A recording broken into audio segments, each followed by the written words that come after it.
So without further ado, we are back at array notation. This time we're calling it release candidate number 1. Let's recap why we're doing this again. The thing is that, of course, you can use APL to construct arrays. You've always been able to do that. But sometimes you just know which array you want. It's a constant or something that varies very little in your application. And it may be relatively large and you would like to define it over multiple lines. And while you can do that with multiple statements in APL, then you know already what it is you want. It would be nice if you could just write what it is that you want instead of constructing it.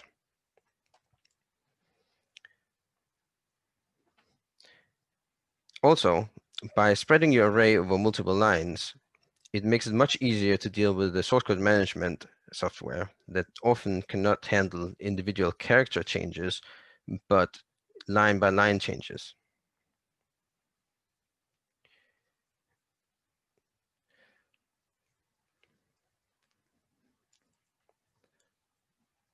And finally, there are a lot of tools that can work with text files.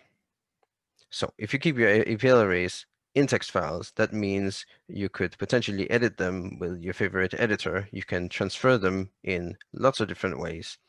And also, much like it's the ease with which all kinds of tools can create JSON and then send those off to something that can consume JSON, like JavaScript or Python or, for that sake, APL, by having a simple and clear APL array notation, non-APL systems can generate APL arrays and feed them to APL for further processing.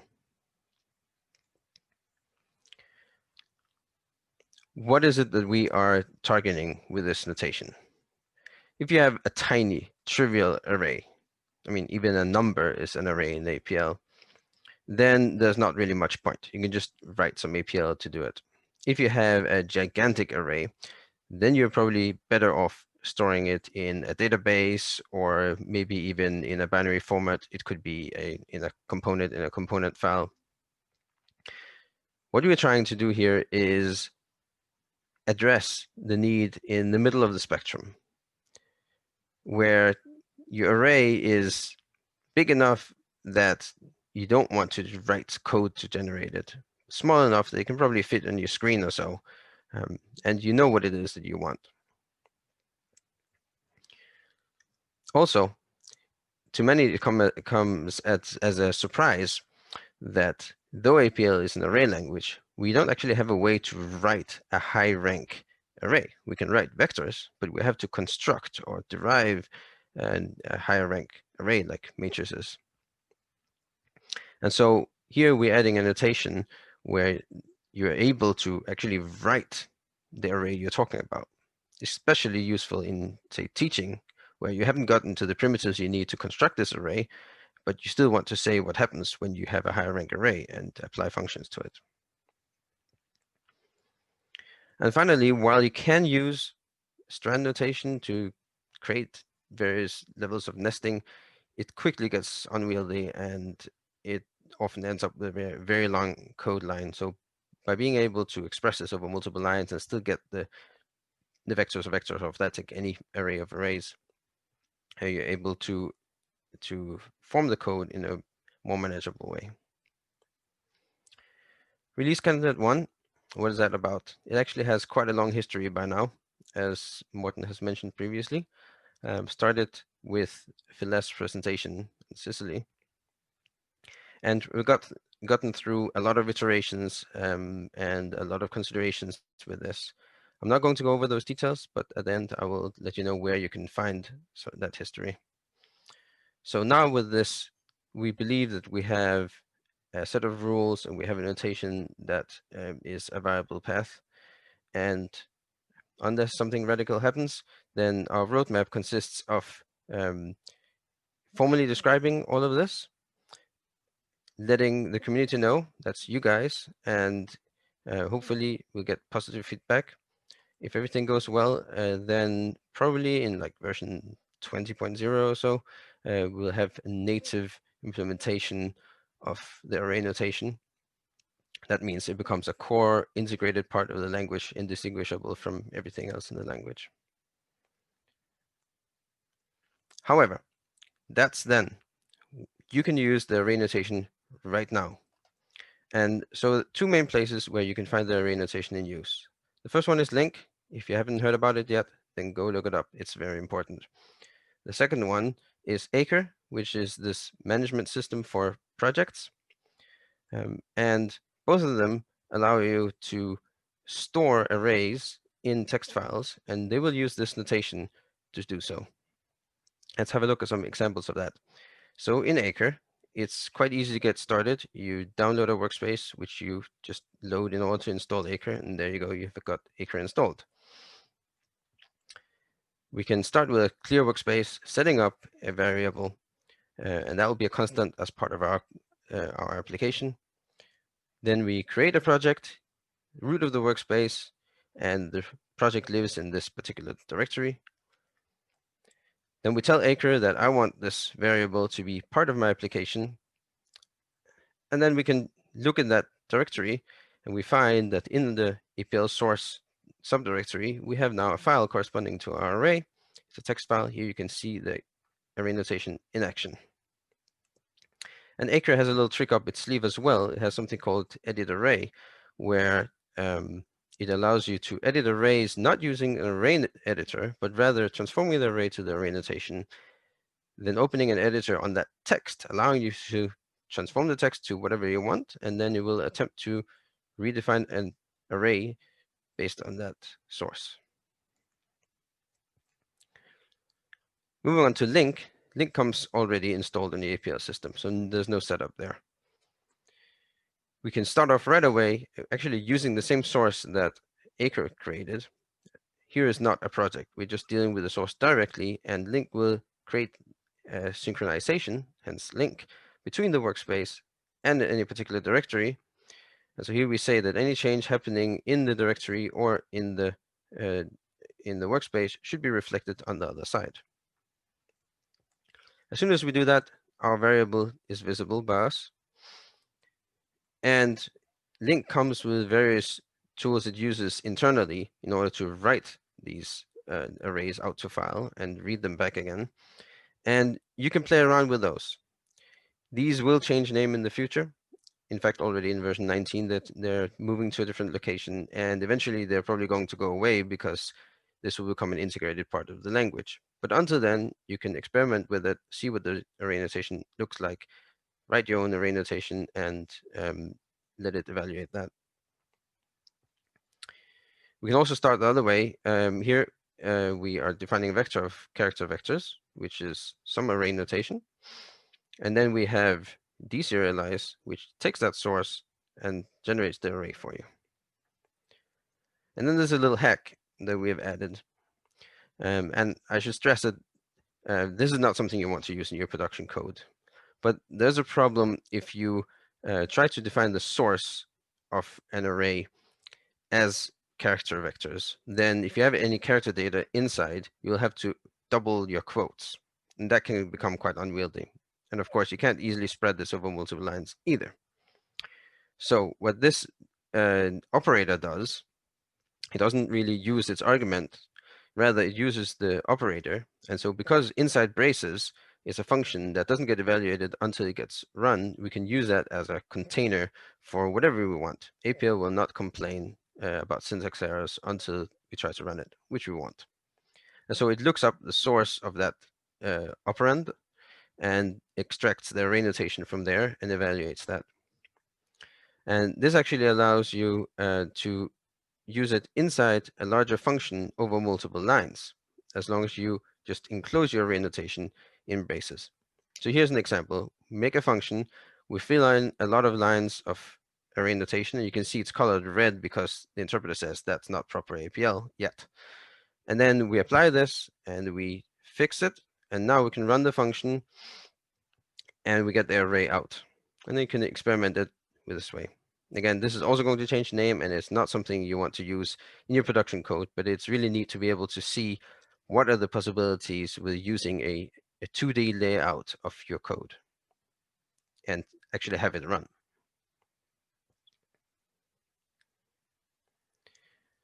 Let me teach you how the array notation works real quick. What's happening here is that until now, parentheses and brackets normally contained just one expression. What we are allowing is multiple expressions. Also, a parenthesis until now couldn't be all just plain empty, open round parenthesis, close round parenthesis. Brackets can be. That would be indexing all the elements of a vector. We are allowing also empty parentheses. Multiple expressions means you can have diamonds or line breaks in between them, just like you can in a function today. Round parenthesis means a vector. So every expression just becomes an element in that vector. It is as if they were on one line, you parenthesized each one of them. It just became one strand like that. Square brackets, each expression becomes a cell in a larger array. And so the rank of the overall array, indicated by the square brackets, is determined by the largest rank of any of its major cells. And we have a special rule that the cells have to be at least rank 1. So if you give it 3 scalars, then it becomes they become vectors, one element vectors, and the overall thing becomes a matrix. If we didn't do that, then giving 3 scalars, for example, would just become a 3-element vector, as scalars are the major cells of vectors. And we already have a notation around parentheses for that. This makes it easy to write one-column matrices. And finally, for namespaces, we're still using round parentheses, but they're easily recognized. Either they're just completely empty, or they contain name value pairs separated by a colon. It's a bit similar to defns, where you have a condition, colon, and then the result for that condition. Or say a tradfn, where you have a label, colon, and then some expression after that. Here, it's not so much a label or condition, but an indicator. It's a name. It says, this name has this value. And that's what a namespace is. Name value pairs. Some practical examples. We can see that without the array notation, programmers until now who had to go in various roundabout ways to achieve what they wanted. This programmer wanted to spread a long vector of 12 character vectors over multiple lines and comment groups of that vector. But they're all on the same level, all these elements. Right after March comes April. And these 4 intermediary variables, Q1 through Q4, are entirely unnecessary. They are never used anywhere else in the code. Rather, they're only introduced here in order to collect an array and spread it over multiple lines. Could have used the same array as well and updated it with comma gets, but even that is quite awkward. With the array notation, since we are allowed to interchange diamonds and new lines, we can form this long vector in whatever way we want and comment on its pieces. Here's a big one. This is, again, one long vector of 2-element vectors of a character scalar and a character vector. And there's a lot of noise here. You have a lot of parentheses and braces, and you might not immediately realize that what's happening here is that the code, when it runs from the bottom and up. If you were to trace through it, that's what you would see. But every single line has its own dfn and is concatenating on the left of the previous result coming from below it. And so in the very end, the result comes out in the right order. And so it kind of looks like it's an array notation, but what's actually going on here is very complex. And all that noise just goes away with the array notation. And again, we can see how being able to exchange diamonds and new lines allows forming the code into whatever shape we want. So from the computer's perspective, it's just one long vector. But from the human's perspective, we have groups in here. We can group letters A, B, C, D, and then E, F, G, H. And we group the whole alphabet, then the digits, then the punctuation. And so we're using diamonds as the lowest form of separation, a line break for this grouping inside each higher order group, and then double line breaks. That's of course because we just skip empty lines, empty missing expressions, just like we would in a normal function. So this gives a lot of flexibility to shape your code and comment it whichever way you want. Here's a similar example that doesn't use the trick with concatenating on the left. Again, a lot of noise of braces here, and omegas and encloses. And again, it's running from the bottom and up, and everything ends up in the wrong order, and that's why we have a reverse in the top left corner. And with the array notation, it's just simply a table. It's simply a matrix. You can see exactly what you've got.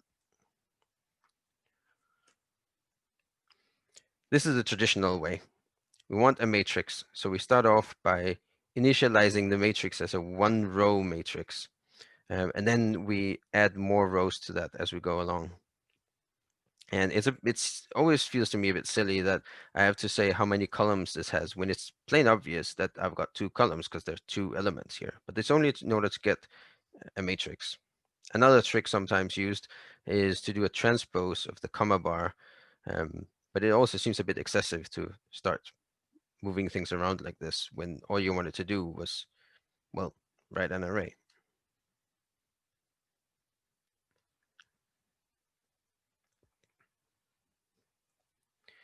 With the array notation, we can align things nicely. And we can see we use the array notation for a vector inside here as well. And this also illustrates that it's not just a notation for constants, it's a notation for any array, even if the array as here is dynamic and uses some variable from outside. Any APL expression that's valid is also valid inside the array notation. It's a core part integrated with the language. Some people have complained when we have reviewed this that we are overloading the symbols. We're adding yet another meaning to square brackets that already has a couple of meanings, and yet another meaning or two actually to the round parentheses that also have several meanings already. And I can see that. This is an extreme example here at the bottom where we're using a lot of square brackets, and it can be daunting to figure out which ones pair with which ones and what's the indexing here and what is the array notation. And there are a couple of ways we can address that. One of them that I really like would be if the interpreter or whatever third-party tool does syntax coloring of APL would detect that the brackets or parentheses have multiple statements in them and then say give them a different color. Now it becomes quite clear which parts of this larger expression are arrays and which ones are the indexing. This is a large example. I'm not sure why the programmer wrote it like this. There might be better ways to do it, but the fact of the matter is that with the tools that we've got at hand, the way the language is today, the programmer of this was compelled to write it like this.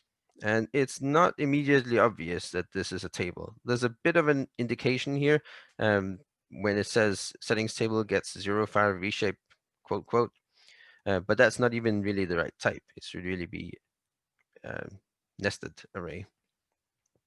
Also, this is inside a class, and so since it's a constant, you might actually want this to be read-only, but you can't have this as a read-only field because it has to be updated by multiple statements to add those missing rows. With the array notation, we're able to align everything up, get rid of all the noise, and we're just doing a single assignment to this name. So we could declare this a constant. Namespaces.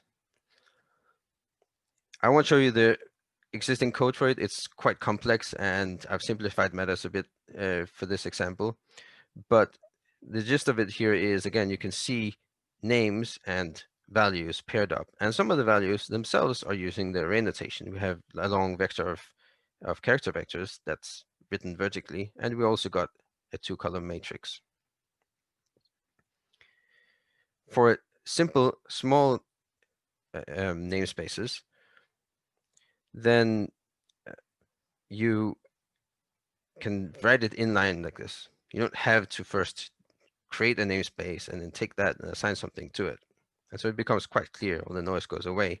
Even just to get a new empty namespace, then you can just write that. It just becomes a thing you learn, that open press, close press, and that's just a thing. It's just a new namespace, not as created as a side effect of a function call with an argument that's kind of irrelevant, and then returning that reference.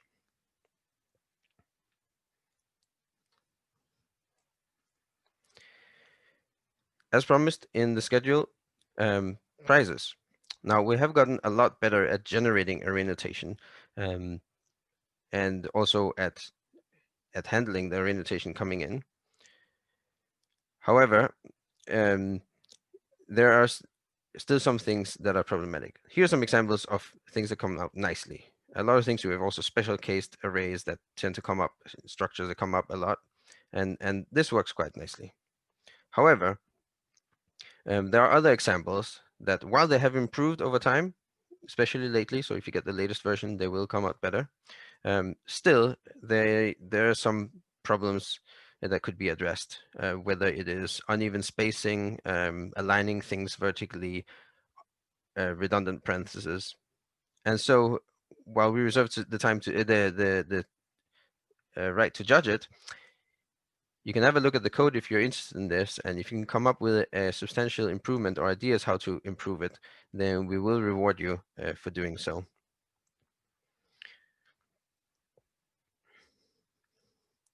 In summary, this is the high rank or rank increasing notation, where you can use it for matrices and so on, whether over several lines or on inline in a single line. And very similarly for vectors.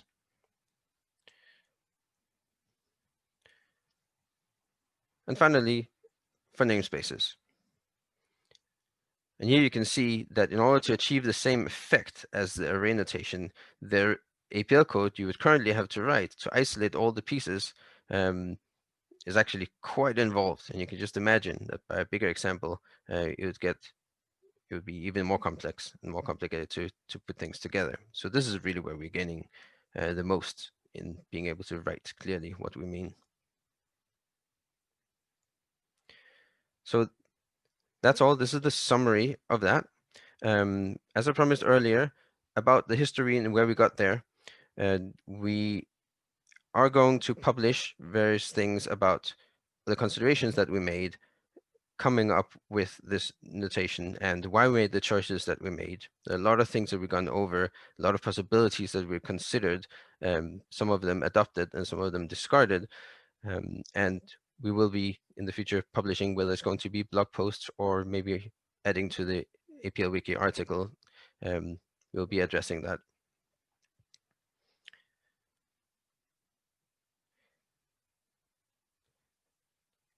Now, if you want to know the history of notation, not so much the consideration detail, but just how it evolved over all these generations in the last 5 years, then check out the APL Wiki article.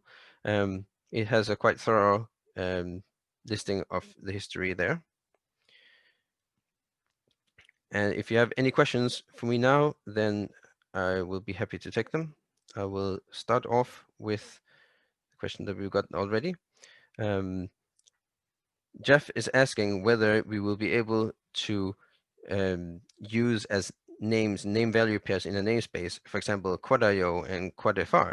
And yes, you will be able to do that. And that makes an easy way to access small utility namespaces for things.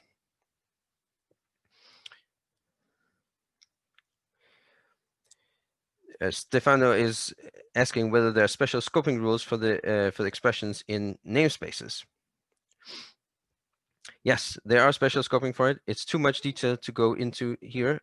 Some of it is addressed on APL Wiki, and we will speak more about that in upcoming things.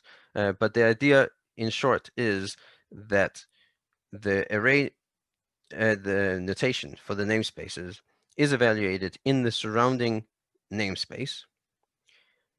However, the expression that gives the value for each name is also encapsulated in its own, should we call it, temporary scope. So if you do an assignment as you have here to C, there will be neither a C inside the final namespace, nor will there be a C outside of this namespace. This C disappears once we've gotten the value for B. It also means that an assignment done in one expression for one of the values will not be visible to the expressions in the other for the other values. I'll give you some time to ask any more questions. And while that's going on, I'll just quickly scroll by the notation, the article on APL Wiki, just so you can get an idea about the amount of history that's actually listed there. So feel free to ask any questions. Yeah, we have about 3-4 minutes still for questions.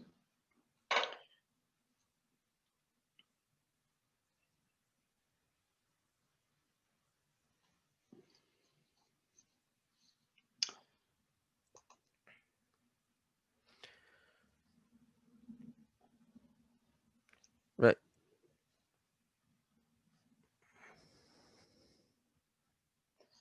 Ah, here they all come. Yep. So, Brian is asking whether an already declared value in a namespace could be reused. So, for example, if we look at this A here, if the expression for B would contain an A, would it be able to pick up this value? No, it would not. Everything that's here is evaluated in the scope that's outside here. They cannot see each other, neither their own temporary variables nor the values themselves. This is not a script, it's a declaration.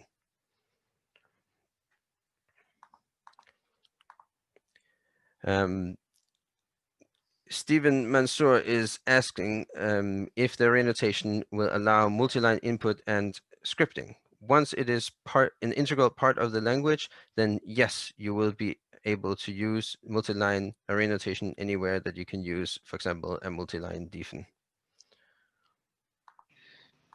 In fact, one could say that multi-line input is, part of the motivation for it is exactly array notation to support that well in that session. Yes.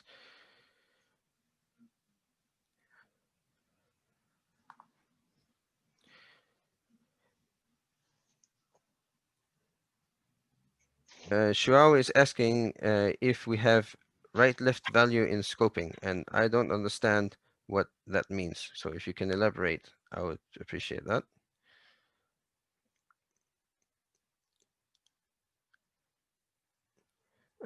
Charles Brenner is asking whether the editor will be able to format arrays so that they are shown in an ideal way.